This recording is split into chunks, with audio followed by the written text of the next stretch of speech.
Hi, it's Bunny, and I just wanted to make a video on the Black women empowerment space and how it was very harmful to me and other brown and dark-skinned women.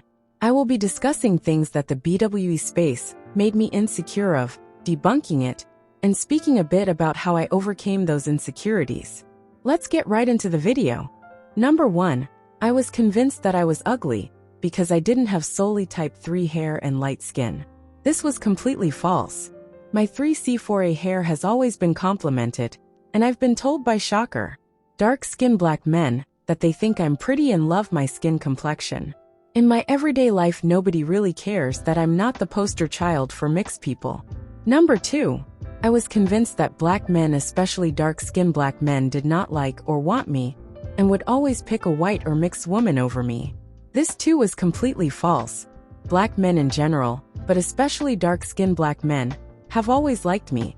However, I was oblivious to it because of my low self-esteem, partly caused by engaging heavily with BWE content.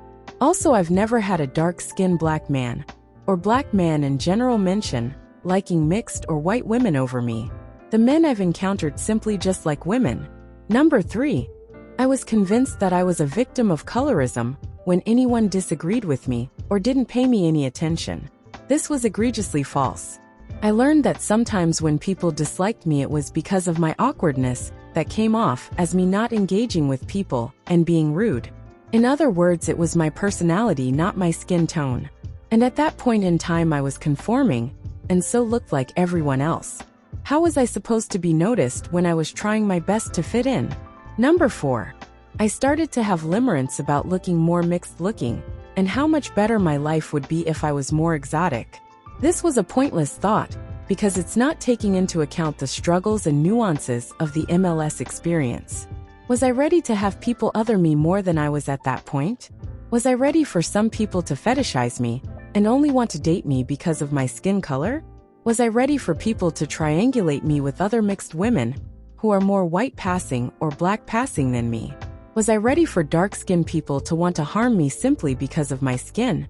Was I ready to feel like I don't really have a space in the world because society teaches us we must fit neatly into one box, especially racially? Number 5. I started to look at my friendships with non-black women as betrayal and had feelings that there was underlying competition because I was the only black girl. Now with this one, there's some truth and some not so truths. My non-black friends were jealous of me, yes, but not because I was black, but because I had an inner confidence that showed even when I was completely unaware, and a unique beauty that they praised. And most obviously, we were insecure little girls going through puberty, who compared ourselves to our peers relentlessly. Me having non-black friends was not a betrayal, because I was raised multiculturally despite being monoracial. I have Irish, Jamaican, Lebanese and more aunties that loved and cherished me. Swearing off of being friends with non-black people means denying parts of me and my upbringing that make me the person I am today. Number 6. I became terribly awkward and scared around black men, as well as confused when they would show interest in me. This is a weird one because I had many black male friends in high school, some of whom I speak to today. They weren't mean to me. They didn't say hurtful things about my skin tone, and to my knowledge aren't colorists or racists. They too were multicultural, so I guess it would be ignorant if they were. And with the being confused when black men would show interest in me, I've gathered that it's because I have a nice body, cute face, and a pleasant demeanor. It's that simple. Number 7. They made me fearful that white men would randomly say racist things to me. This simply didn't happen like ever. White men seem to actually fawn over me and are quite polite to me. Number 8. I was scared that light-skinned women or black men would exclude me and say colorist comments towards me. Again, excluding one colorist light-skinned woman and a random dark-skinned obese guy. This just didn't happen enough to me for this to be a genuine fear. Also, the nicest people to me have always been light-skinned women, especially my aunties. I've actually had light-skinned women go out of their way to include me and compliment me, and black men too. But I feel like their compliments is mostly them liking me romantically more than friendship-wise. But honestly, I've had the meanest people in my life be brown/dark-skinned black women. It's like they see themselves in me and feel more comfortable around me than, say, a light-skinned exotical. But then when they see that some of my features, and especially my mentality, is different, they get very volatile. Number 9.